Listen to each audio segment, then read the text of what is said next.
Okay, so welcome everyone. We are in our last CoffeeShop talk of spring 2023. And we are, if you've never been here before, we are a group of graduate students from the UWM, from the CGCA, Center for Gravitational Cosmology and Astrophysics. And we do CoffeeShop talks during spring and fall. And if you have any idea for a future coffee shop talk, we always talk about science, usually astrophysics, but sometimes physics, and this is the case of today. But if you have any idea, you can talk to one of us in the end, or you can email us. So today's speakers are me, Sarah, and Simon. And if you got interested in this talk, you want to see it again, some details or previous talk, please visit our YouTube channel. And today's topic is science of science fiction. So we're going to follow through some science fiction movies, but all of them has a common theme, which is time. So we are going to talk about several things related to time and physics. And why time? We have several topics that we could get from science fiction, because time is really interesting. And we have this quote from St. Augustine that says, "What is time? If no one asks me, I know. If I wish to explain to one that asketh, I know not." And even in physics, that's how time it is. It's really hard to define. General relativity say something, quantum mechanics say other thing. We don't really know what the nature of time is, but everyone in our daily lives, in every second, feel time. So I got those three things here from the book, From Eternity to Here, from the physicist Carroll. So if you ever read this book, this slide is not mine whatsoever.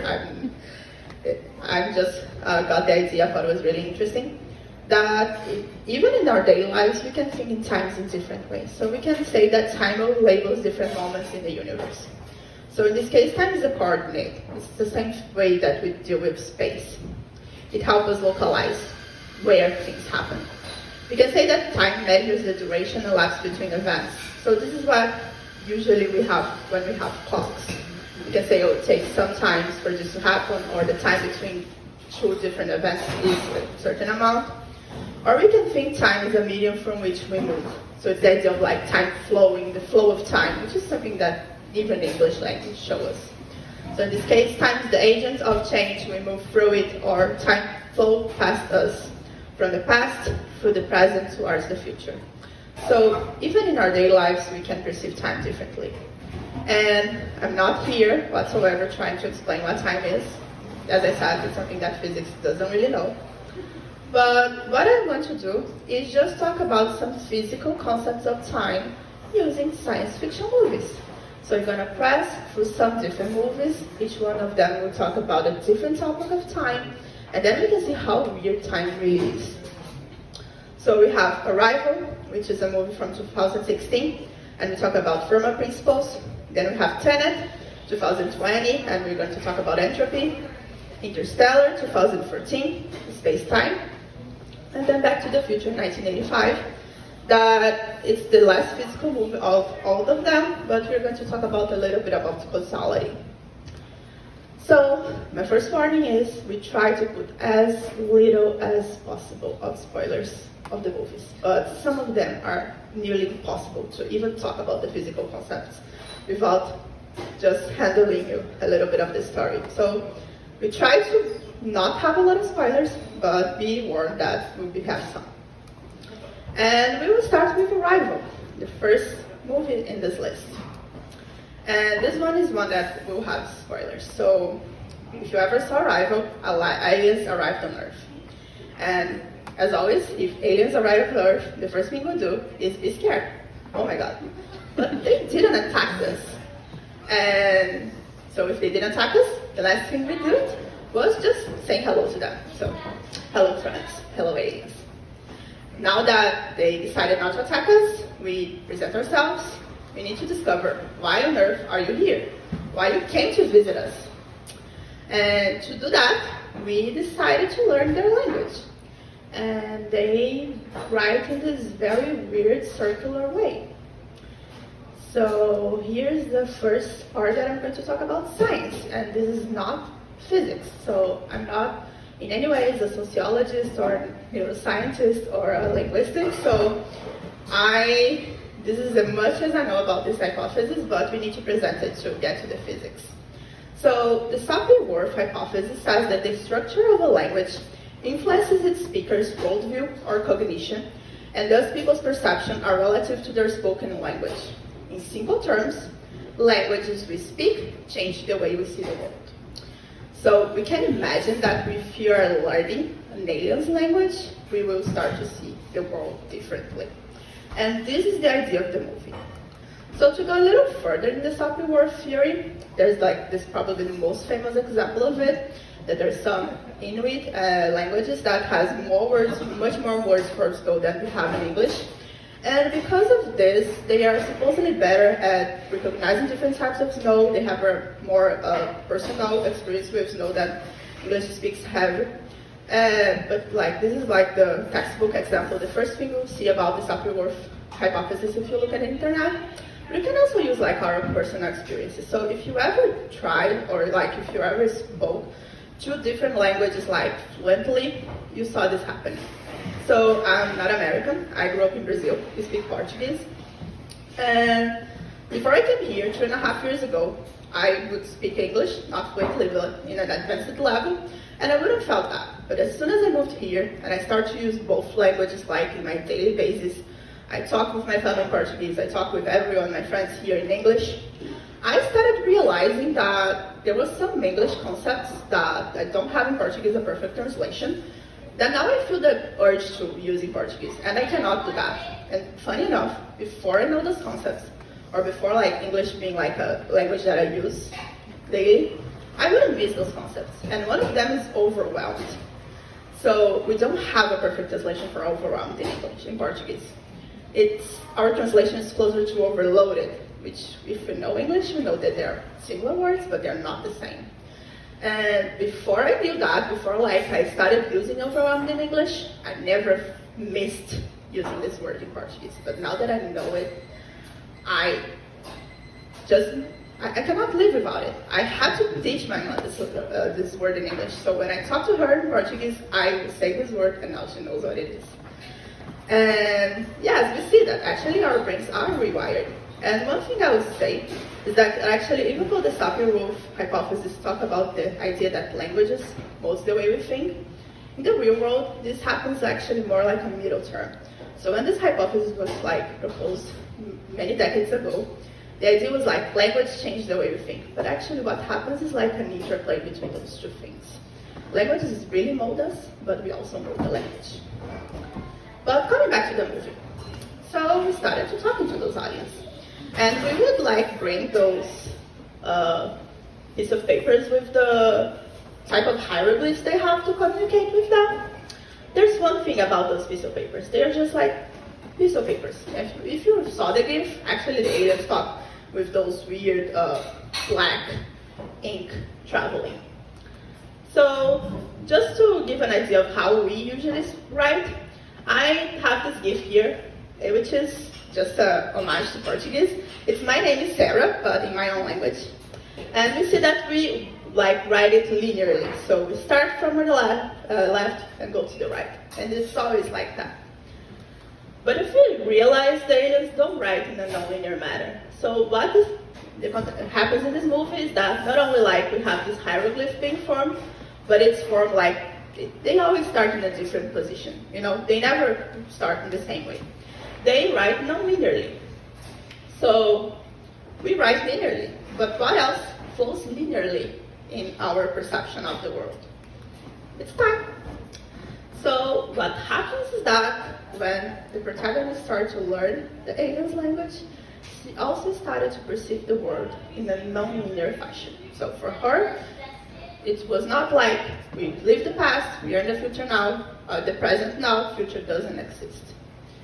So what this means in the movie, and here is how we perceive the world, is that we are in the present moment right now, but the past happened before.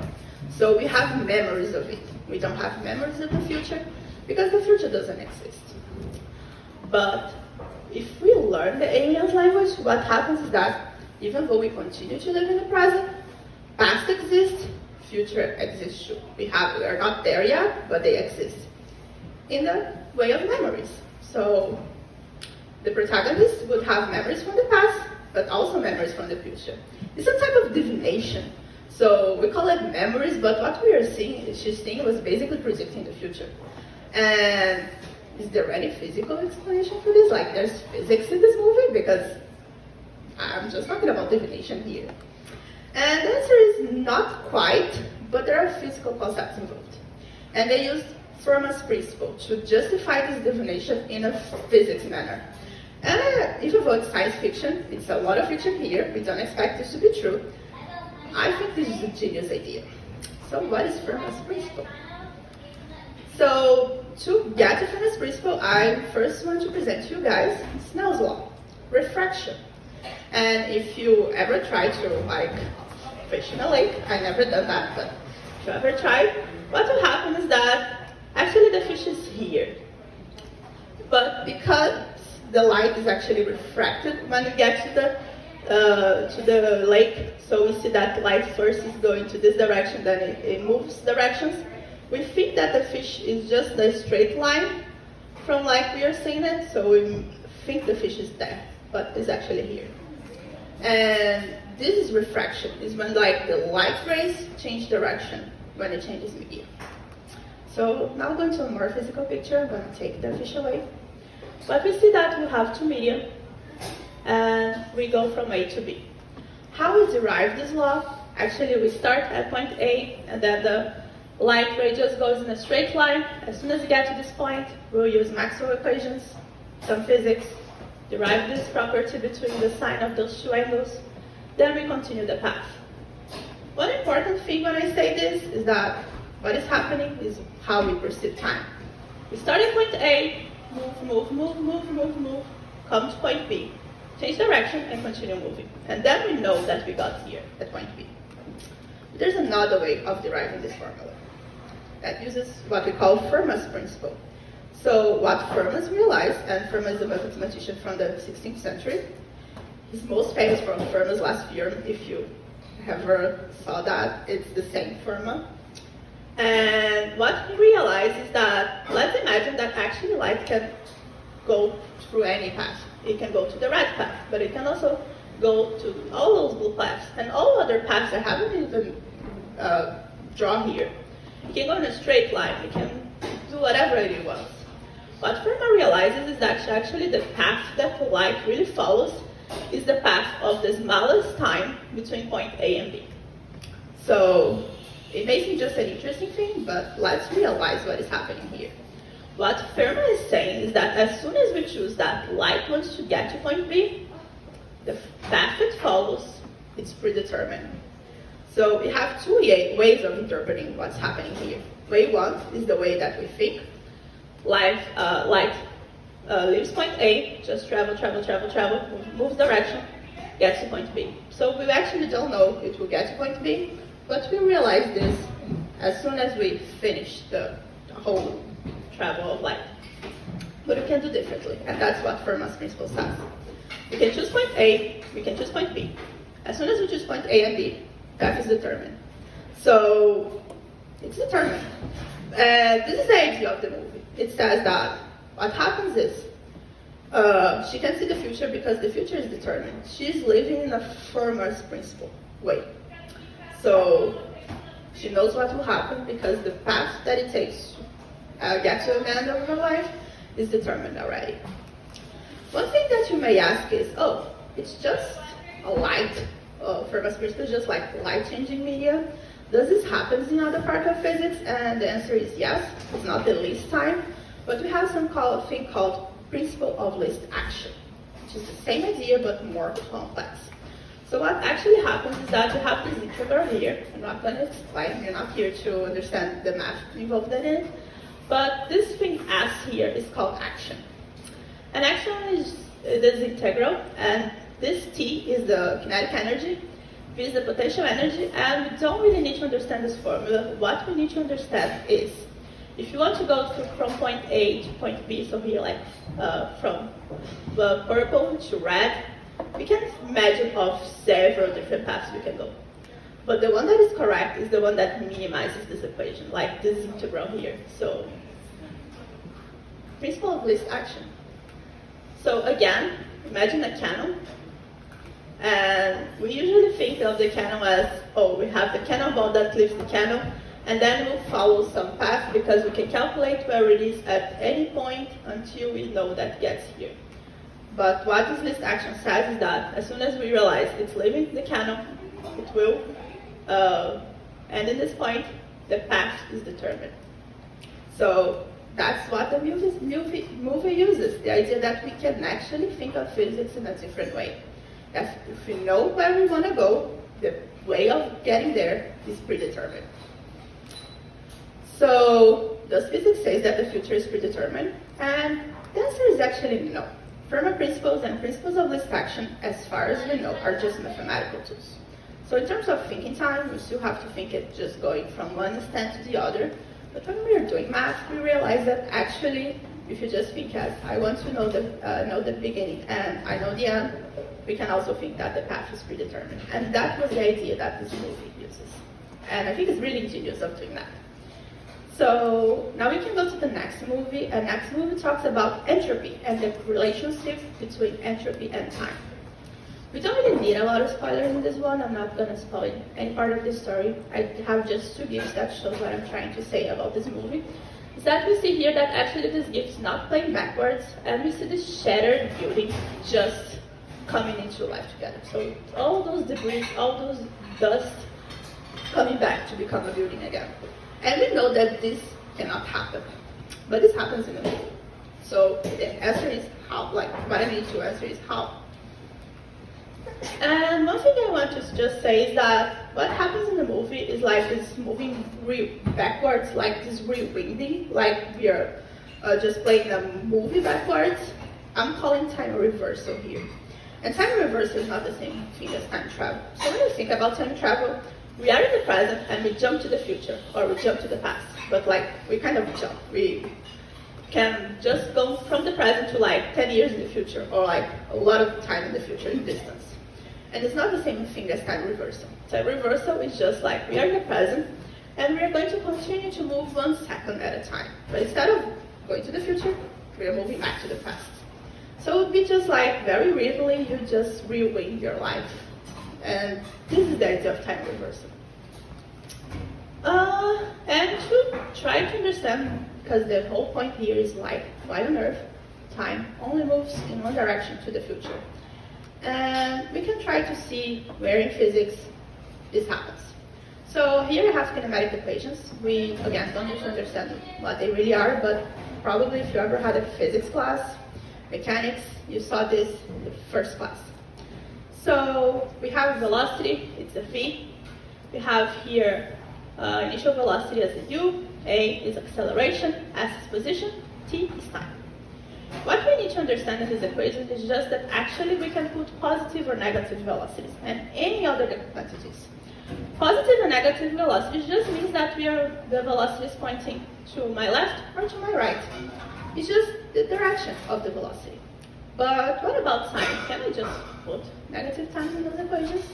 And we don't do that. We know that we cannot have negative times. But what if we do?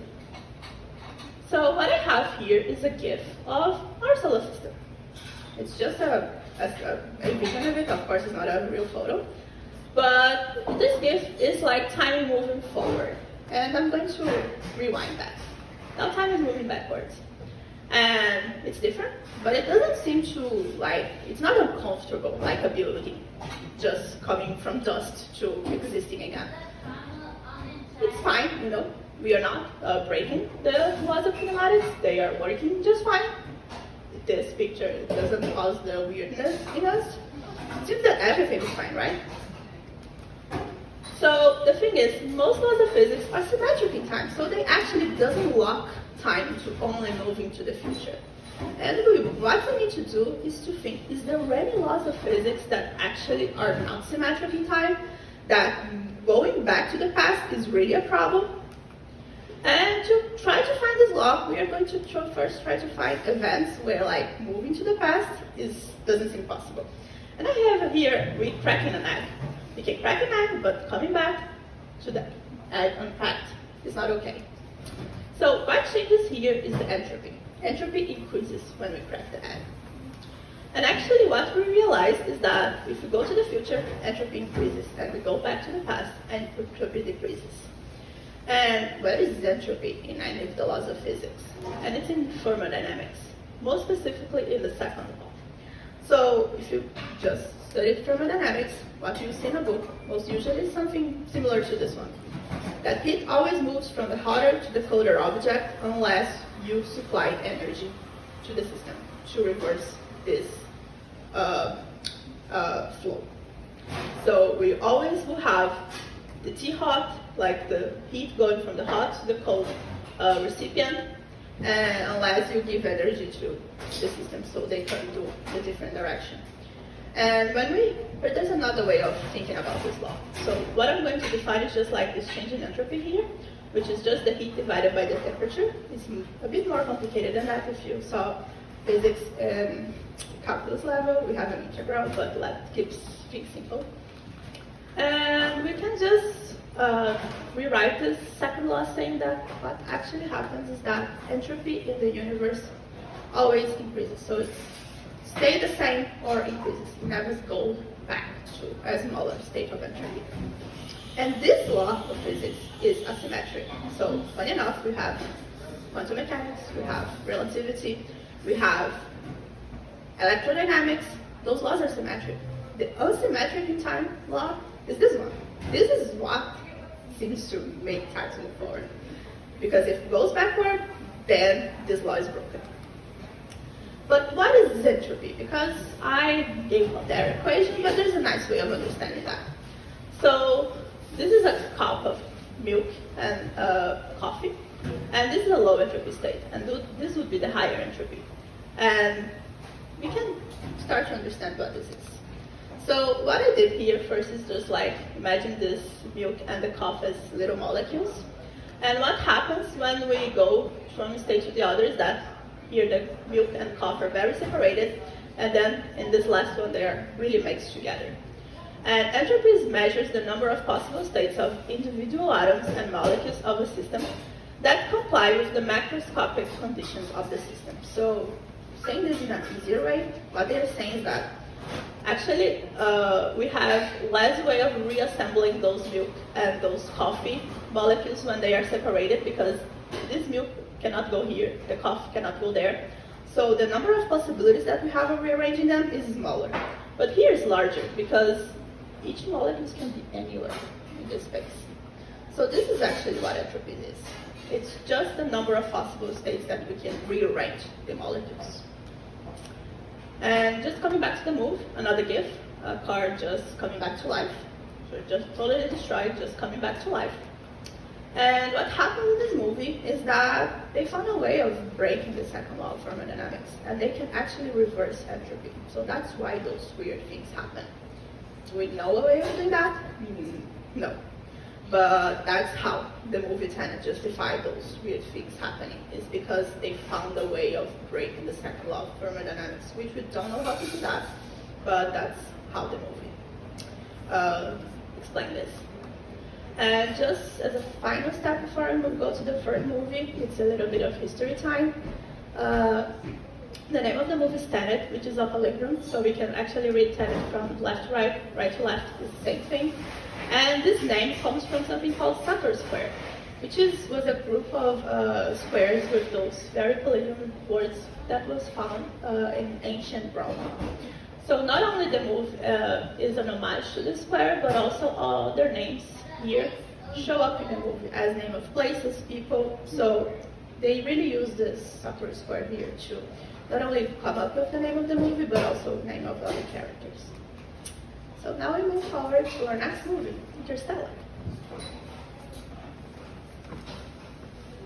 Hi. Okay, so next movie we're going to talk about Interstellar, which is a movie in 2014 about interstellar travel. And there's going to be tons of spoilers. So the first spoiler here, and in the movie, the main character Cooper, he was telling his daughter that by the time I get back, we might even be the same age, you and me. So is he going to do time travel? Well, not exactly. So there will be a so-called time dilation effect acting on him, and that's what the movie is talking about. And before that, I'm going to talk about a bit of relativity. And intuitively, we are separating space and time, but relativity is combining them together to be a space-time. And here's a picture of a space-time, and you can see that space-time, you can imagine that as a fabric, and we are just 2D objects on this sheet. And there's a famous quote: space-time tells matter how to move, and matter tells space-time how to go. So in this case, the sun is curving the space-time, and the curvature of space-time tells the Earth to orbit around it, and that's what makes the whole universe works. So what is time? And time is relative according to relativity, and that's what's happening in the movie of Interstellar. So in the movie, the time in a planet might be different from the time in our Earth. So, for example, in this scene, Cooper them, they're launching in a planet which is close to the black hole, and due to the insane amount of gravity, the time is squeezed a lot. And in that planet, 1 hour there is exactly 7 hours here. So that's why they have to complete the mission as soon as possible. And here's the equation explaining the time dilation. And the dt here is the time in our frame. Well, that's too complicated. So all in all, that means time flows in our Earth clock is going to be greater than the astronaut's clock anyway. And it could be explained rather easily in a picture. So here's a picture showing a curved space-time, and this side is flat, and this side is curved by a massive object, for example, the Earth. And the red astronaut and the yellow astronaut, they start at the same point. But after some time, you'll see that the distance traveled by the red astronaut is going to be greater than the yellow astronaut. And that's due to the curved space-time. And that's what happened in time dilation. But time is working in the opposite way. And in that case, time is rather shorter than our time for the astronaut near the Earth. And there's a closer example first. So, for example, if you put an astronaut near the sun, and if you compare our clock 1 year later, you'll find that his clock is 66 seconds younger than us. And that's the time dilation in our solar system. And at the end of the movie, when Cooper gets back to the solar system, that's what his daughter looks like. So that's the time dilation. And we also have the space travel in the movie. And the fastest speed of a manned spacecraft that we could achieve is by Apollo 10, which is like 60 years ago, and it's reaching 25,000 mph. However, the closest star, which is the Proxima Centauri, and it is at 4.25 light years away, and that converts to 31 trillion miles. So it takes us, if we are taking the Apollo 10 at this speed, it takes us 1.31 billion hours, which is 150,000 years. And that exceeds our lifespan. So is interstellar travel impossible?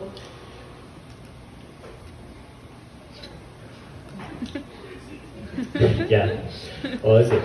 So in the movie, they're traveling through the galaxies using this machine, wormhole. And that's what it looks like in the movie, but it's just imagination. No one knows what it looks like. And it's a object predicted by Einstein relativity, just like black hole, but we don't have any discovery for this object yet. And there's a connection between the points in space and time. So this is a space-time. If you throw it like this way and take a whole heat, and you will see there is a connection between points in the space-time. And that's how we travel through the Interstellar. And with this way, we can ignore the physical difference and travel in faster than speed of light. But even though we don't know what it looks like inside, we may guess what it looks like outside. Can I ask a question quick? Yeah. You might have said this earlier, and I might have missed it, but what are the... I'm just going to accept that time can be different speeds for different people in different situations, but the thing that I missed is what are the variables that change the rate of time? Like, how can one person be over here at a different time speed? And I remember from science, like gravity and speed, but if you can clarify that. Oh, that depends on the mass of the object. So, for example, black hole, it has an immense, huge amount of mass, and that curves the space-time a lot. And the curvature of the space-time, that in the equation that I showed, and you can just calculate it. And after all, you will find that due to the curved space-time, the clocks in near the black hole is just gonna slower than us. Yeah. And here, we are talking about the appearance of the wormhole, and we can try to guess it. That's what it looks like, and we can see other galaxies through the wormhole. Here's why. Because, for example, we are here, like the bottom sheet, and here's our destination, the top sheet, and you can see that all the lights, they're going through the wormhole, and they reach us in this way. And that's why the lights from the galaxy, we can see them from outside. And that's why the wormhole looks like that. So theoretically, wormhole is a hole in space-time, right? Not just space, but also time. So theoretically, we can do a time travel with wormhole, but what would happen? So the answer lies in the Back to the Future. And this is a classic movie, 40 years ago around. So I think many people know it. And in the movie, the main character here, Marty, he traveled through space, he traveled back in time and 30 years ago. But accidentally, he made his mom fall in love with him. And that not just break the laws, but also the laws of physics. Because if his mom is no longer in love with his dad, then he will not be born in the future. And that's why in the movie, there's a picture here showing Marty, brother and sister. And after some time, he finds that his brother is disappearing. So his head is lost. And after some time, even Marty himself is disappearing as well. And at the end of the movie, Marty, he made his dad and his mom fall in love again, but due to the actions that he made, that leads to another future. And in this future, they still have a family, and Marty's here, but his dad is becoming a popular waiter, and wealthy man, unlike this future. So this story tells us we don't even know we don't really know what will happen if we go to the past, because every action that we make could lead to different futures. But if you are careful enough, you will notice there's a irrational point. So here, if there's no Marty existence in the future here, how could he go back in time and interrupt the event with his parents? So that's a sci-fi movie. Everything is just made up. Although sci-fi, some of the elements they're made up, they show us the possibilities of the future. So for example, in the sequel Back to the Future 2, and there's his self-spacing shoe here in the movie, and we do have one, but it's insanely expensive, so it's at least $100,000 for a pair. And in the movie, his son is also using smart glasses, but what we have here is a Google Glasses. That's what we have as well. And more. We also have phones, self-driving cars, Siri, iPad, and also VR technologies. All of these are all inspired by the sci-fi movies, from different sci-fi movies. So sci-fi movies really shape how we live.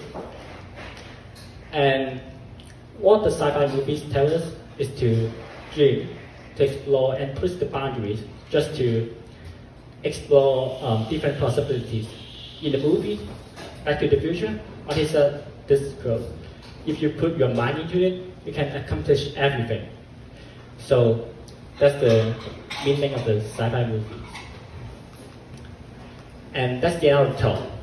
Our next talk should be in next semester, the fall. Thanks for joining this talk.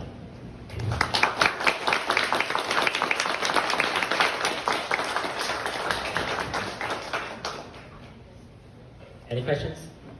Are there any scientists working on transportation like beaming and quantum chemistry?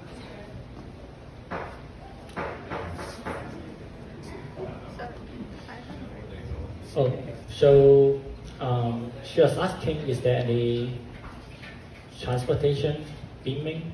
Yeah, like they could Yeah, there should be some quantum transportation, like transporting a particle, but we still have to move forward. Yeah, just a particle. That's it. Well, kind of related to that, what about like Einstein's, see the one that said spooky connection? Things that are like simultaneous. Have you thought about that? Or things could happen at the same time? Very distant. Okay, so as far as I know, the so-called spectacular edition was pretty close. That's the reason why we have Nobel Prize last year, 2022. It was because of the experiment of quantum entanglement. Reason why it happened, there are several interpretations. We don't really know. So there's, for example, what is heterocausality, that actually you can go back in time and change the story, but it's just one of the interpretations that works. So we actually don't know why quantum entanglement happened. Yeah. Just a question about like wormholes and if it's related anywhere to black holes, because black holes have like that event horizon, nothing can go past them with like light. Is there any like connection between wormholes and black holes? Like wormholes are similar to black holes, where they have a point where no light can go past, or is there some correlation there at all? Hi. Oh, I don't know that much, but yeah, there's some theories saying that wormhole is black hole itself, but actually we don't know what happens in black hole, right? So that's still a mystery.